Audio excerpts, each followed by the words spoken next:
मैंने समाजवादी पार्टी में रहकर ये देखा, समाजवाद का दम भरने वाले लोग समाजवाद की हत्या कर रहे हैं। सेकुलर होने के दावा करने वाले लोग बीजेपी के रास्ते पर चल करके पार्टी के कार्यालय में भी पूजा पाठ करने की परंपरा डाल रहे हैं। बीजेपी के पिच पर बैटिंग करके बीजेपी को हराने का सपना देख रहे हैं। सेकुलरिज्म का दावा करने वाले लोग खुल्लम खुल्ला पार्टी कार्यालय में पूजा पाठ का नाटक और ड्रामा कर रहे हैं कि जब तक तथाकथित प्रोफेसर साहब समाजवादी पार्टी में रहेंगे अखिलेश यादव पर ग्रहण लगता ही रहेगा। मैं समाजवादी पार्टी में अभी तक इंडिया अलायंस का हिस्सा था, आज भी इंडिया अलायंस का हिस्सा हूँ।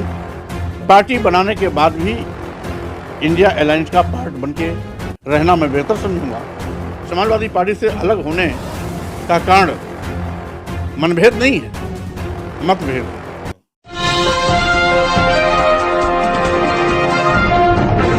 साथियों नमस्कार, मैं हूं नीरज पटेल और आप देख रहे हैं नेशनल जनमत। उत्तर प्रदेश की राजनीति में भूचाल ला देने वाले कद्दावर नेता स्वामी प्रसाद मौर्य जी मेरे साथ में हैं।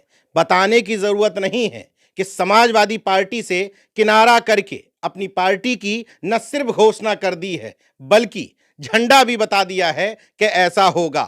मैं सीधे सीधे मुद्दे पर आता हूं।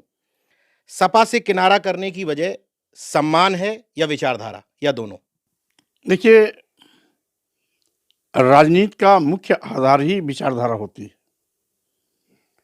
जिस पार्टी के पास आइडियोलॉजी नहीं है वो पार्टी लंबी दौर में जिंदा नहीं रह सकती।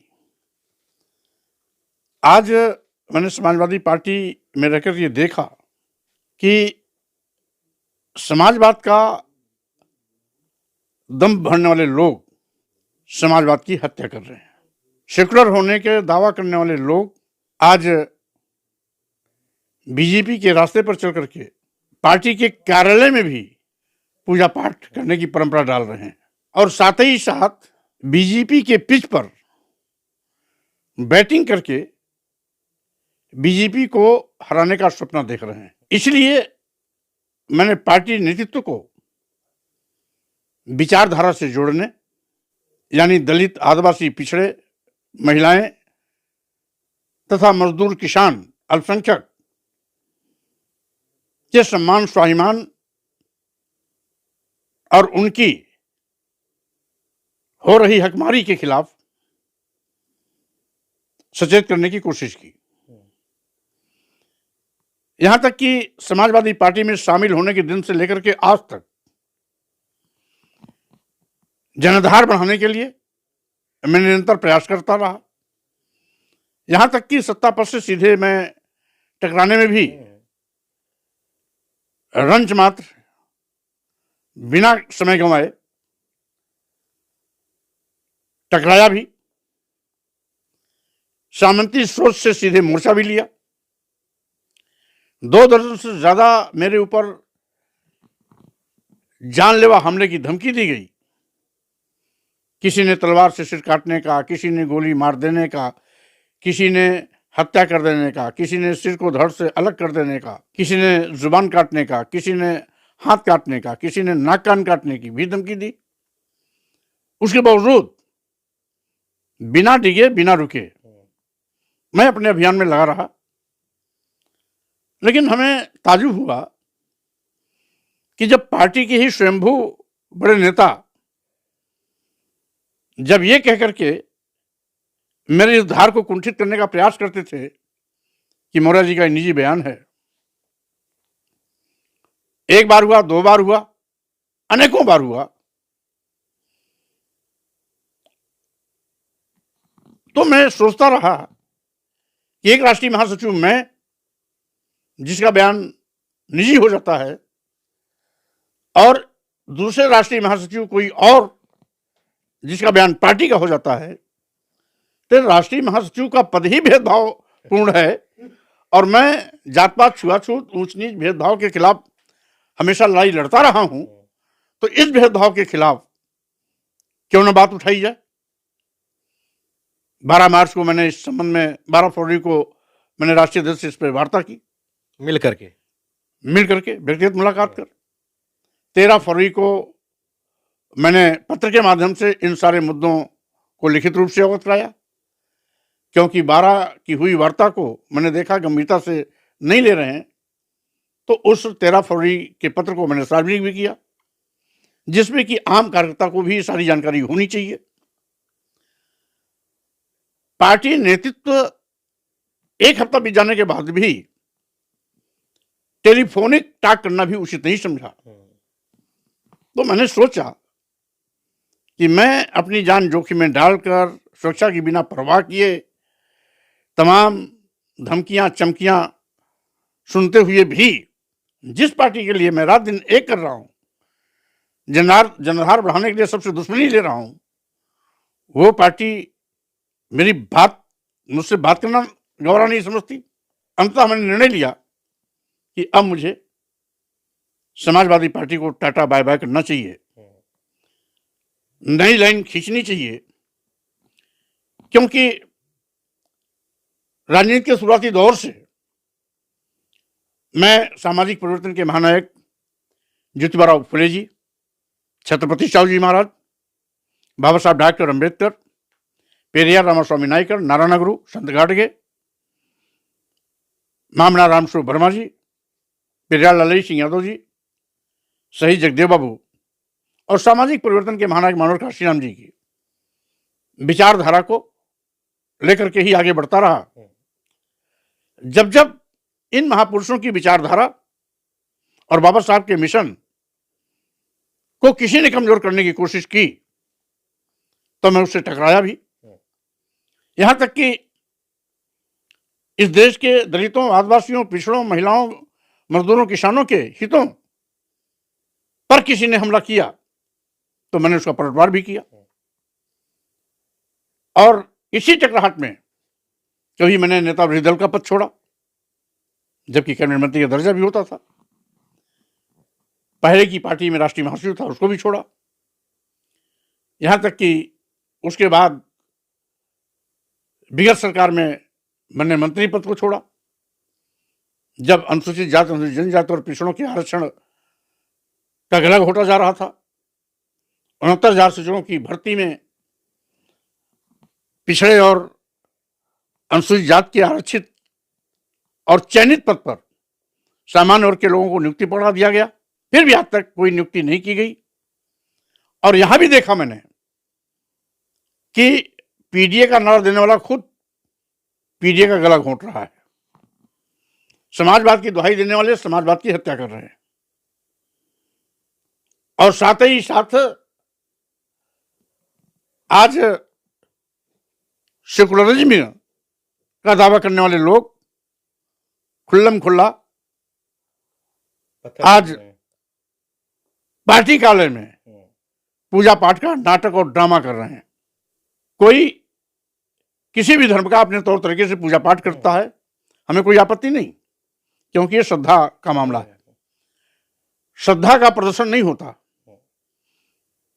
पार्टी कार्यालय के माध्यम से प्रदर्शन किया गया, मीडिया के माध्यम से पूरे देश को भेजा गया कि जो काम भाजपा नहीं कर पाई वो समाजवादी पार्टी ने किया।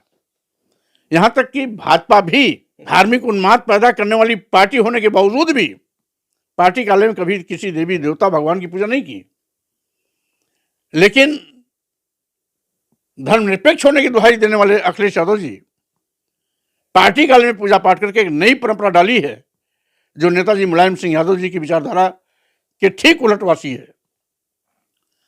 नेताजी मुलायम सिंह यादव को के साथ भी मैंने काम किया। वो भी हनुमान जी के पुजारी थे, लेकिन घर में पूजा करते थे, मुख्यमंत्री के रूप में, नेता विरोधी दल के रूप में, पार्टी के अध्यक्ष के रूप में। कभी किसी मंदिर में उनको जाते मैंने नहीं देखा। आज स्थिति बस से बदतर है, और मेरी ये मान्यता है कि जब तक तथाकथित प्रोफेसर साहब समाजवादी पार्टी में रहेंगे, अखिलेश यादव पर ग्रहण लगता ही रहेगा। अच्छा, सोशल मीडिया पर जब आपके बाहर आने की और पार्टी बनाने की चर्चाएं हुई तो मिश्रित प्रतिक्रिया मैंने देखी। जो लोग सामाजिक न्याय के साथ खड़े थे, विचारधारा के साथ खड़े थे, उन्होंने इस फैसले को सही माना कि कभी ना कभी ऐसा होना था। दूसरी एक प्रतिक्रिया आ रही है लोगों की कि आपके कदम से कहीं बीजेपी को फायदा ना हो जाए? इसको किस ढंग से देखते हैं? देखिए, मैं राजनीति में इतना कच्चा नहीं हूं।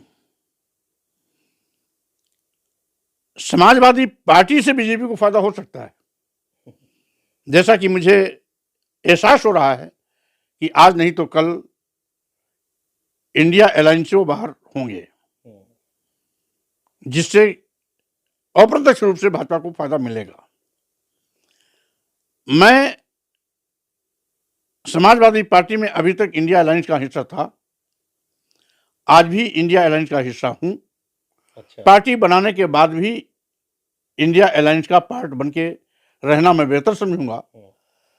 अगर अलायंस मुझको अपना हिस्सा नहीं बनाती है तो मैं बाहर रह करके भी अलायंस को सपोर्ट करूंगा, लेकिन जिस भारतीय जनता पार्टी की सरकार ने इस देश में भारतीय संविधान से खिलवाड़ किया है, अनुसूचित जाति, अनुसूचित जनजाति और पिछड़ों के आरक्षण का गला घोटा है, हकमारी की है, पूरे देश के नौजवानों को बेरोजगार बना दिया है, जातवार जनगणना से मुकर रही है, महंगाई से आम जनता की कमर टूट रही है, किसानों को दोगुना लाभ देना तो बहुत दूर की बात, उस पर लाठियां बरसाई जा रही हैं। यह देश का दुर्भाग्य है। एक ओर जहां संविधान खतरे में, वहीं दूसरी ओर देश बेचा जा रहा है, और तीसरी तरफ लोकतंत्र का गला घोटा जा रहा है, लोकतांत्रिक मूल्यों को कुचला जा रहा है। लोकतंत्र की आवाज को कुचलने के लिए ईडी, सीबीआई, इनकम टैक्स का दुरुपयोग कर विरोधी पार्टी के नेताओं के खिलाफ साजिशन मुकदमे दर्ज किए जा रहे हैं। तो इन सारी चीजों को देखते हुए आज बीजेपी सरकार से देश को खतरा है, लोकतंत्र को खतरा है, संविधान से खतरा है। इसलिए संविधान बचाने के लिए, लोकतंत्र बचाने के लिए, देश बचाने के लिए इस देश की इंडिया अलायंस आवश्यकता बन गई। इस समय एक महत्वपूर्ण सवाल यह है कि जैसे ही कोई पाखंड विरोध की बात करता है, अंधविश्वास विरोध की बात करता है, लोग कहते हैं यार जनता धर्मांध हो चुकी है, इसलिए मेरी मजबूरी है कि मैं इस तरह की बात करता हूं धर्म को लेकर के। आप क्लियर कट साइंटिफिक टेम्परामेंट की बात करते हैं, पाखंड विरोध की बात करते हैं, इस रूप में मानते हैं कि जनता जुड़ेगी आपके साथ और लोगों में इतनी जागरूकता आ गई है कि आपकी बात को समझेंगे? देखिए, हमारी मान्यता है कि सच्चाई जानने के बाद जनता उस रास्ते पर चलती है। मानस प्रकरण पर 2 महीने तक डिबेट चला। पिछड़ी समाज, बैकवर्ड दलित समाज के लोग सुंदरकांड का पाठ करना, रामायण का पाठ कराना, अखंड भजन कीर्तन करना सब बंद कर दिए। सरकार बैकफुट पे आ गई और सरकार सरकारी खर्चे पर अपने मानसिकता के लोगों से उस कार्यक्रम करवाने की परंपरा की पहल की। इसका मतलब असर पड़ा, तभी सरकार बैकफुट पे आई।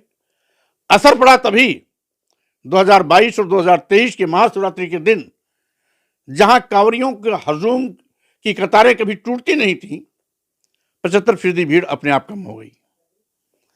और साथ ही साथ आज बड़े पैमाने पर इस देश का दलित, आदिवासी, पिछड़ा जिस तरीके से अपमानित किया जा रहा है, कहीं आदिवासियों पर पेशाब किया जा रहा है, कहीं दलितों के शरीर में मलमूत्र लेपा जा रहा है, कहीं राष्ट्रपति जैसे महत्वपूर्ण पदों पर बैठने वाली द्रौपदी मुर्मू जी हों या कोविंद जी हों, उनको मंदिरों में जाने से रोक करके यथार्थवादी बाबा ही लूट रही हैं।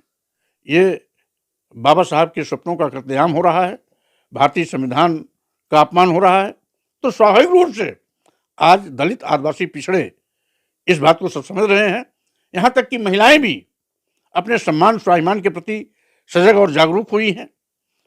और आज किसान पहले भी आंदोलित था, आज भी आंदोलित है। एक बार सरकार को घुटना टेकने के लिए मजबूर किया, हम समझते हैं फिर वो घुटना टेकने के मजबूर सरकार को कर देगी। तो स्वाभाविक रूप से आज ये तमाम ऐसी विसंगतियां हैं जिसको ध्यान में रखते हुए हम गर्व से कह सकते हैं कि हमारा जो आदिवासी, दलित, पिछड़ा, महिलाओं और अकलियत समाज का समूह है, वो अपने सम्मान, स्वाभिमान, हकदारी के लिए तैयार होकर खड़ा हुआ है, अवसर देख रहा है, जब भी मौका आएगा सत्ता पक्ष को इसका करारा जवाब भी देगा। एक अंतिम सवाल, आपके पत्र में एक महत्वपूर्ण बात थी कि चर्चा हुई थी अखिलेश यादव जी से कि बाहर निकलना है, मुद्दों को उठाना है, रथ निकालना है, लेकिन ऐसा नहीं हो पाया। क्या वजह है? अखिलेश यादव खुद उस टेम्परामेंट के हैं कि वो लड़ना नहीं चाहते, या एक आरोप और लगता है कि समाजवादी पार्टी के अंदर संघ के एजेंट छुपे बैठे हैं? क्या लगता है आपको, आप इतने दिन साथ में रहे? इसमें तो मैं केवल इतनी कहूंगा कि मैं व्यक्तिगत किसी प्रकार की टिप्पणी और आरोप करना अच्छा नहीं समझता हूं। हाँ, इतना जरूर है कि जातवार जनगणना और आरक्षण के मुद्दे पर जनता के बीच में जाने का वार्ता राष्ट्रीय अध्यक्ष के बीच में हमारी हुई थी। राष्ट्रीय अध्यक्ष जी ने सहमति जताई थी कि 2023 होली के बाद हम लोग रथ यात्रा लेके चलेंगे। एक रथ लेके आप चलेंगे, एक मैं लेके चलूंगा। होली बीत गई, महीनों इंतजार करता रहा। सहमति के बाद भी वो यात्रा टाइम टाइम फिक्स हो गई। और मेरी सोच ये थी कि जब हम जातिवार जनगणना और आरक्षण के मुद्दे पर बाहर निकलेंगे तो बेरोजगारी, महंगाई, किसान, आम जनता की समस्या भी शामिल हो जाएगी। और जो लोकतंत्र, संविधान और देश खतरे में है, इस पर भी जनता से संवाद होगा। लेकिन वो सारे के प्रस्ताव ठंडे बस्ते में डाल दिए गए। इससे लगा कि कहीं न कहीं संघर्ष से समाजवादी पार्टी बचती है, और यही कारण है कि कहीं न कहीं वैचारिक मतभेद हुआ। हमारे समाजवादी पार्टी से अलग होने का कारण मनभेद नहीं है, मतभेद है। वैचारिक मतभेद ही हमें मजबूर किया पार्टी छोड़ने के लिए, नया फैसला लेने के लिए। और आज तो मैंने प्राथमिक सदस्यता से भी और विधान परिषद की सदस्यता से भी इस्तीफा सौंप दिया। 22 तारीख को तालकटोरा स्टेडियम में क्या रणनीति, क्या तैयारी है आगे की? अब वहां पर प्रतिनिधि सम्मेलन के रूप में कार्यकर्ताओं का जमावड़ा होगा। नई पार्टी के रूप में राष्ट्रीय शोषित समाज पार्टी की घोषणा होगी, और साथ ही साथ कार्यकर्ताओं से विचार विमर्श करके मेरी कोशिश होगी कि संविधान बचाने के लिए, लोकतंत्र बचाने के लिए, देश बचाने के लिए इंडिया अलायंस के साथ खड़ा होकर के मजबूती के साथ सत्ता को जवाब देना है। इस पूरी बातचीत को सुनने के बाद मुझे नहीं लगता कि कोई कंफ्यूजन रह गया होगा। स्पष्ट तौर पर कहा है कि अगर मुद्दों की बात होती, विचारधारा को आगे लेके बढ़ा जाता, तो समाजवादी पार्टी से इतनी दूरियां ना होती।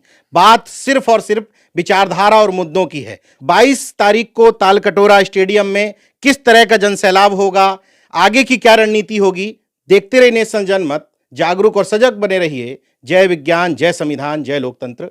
धन्यवाद।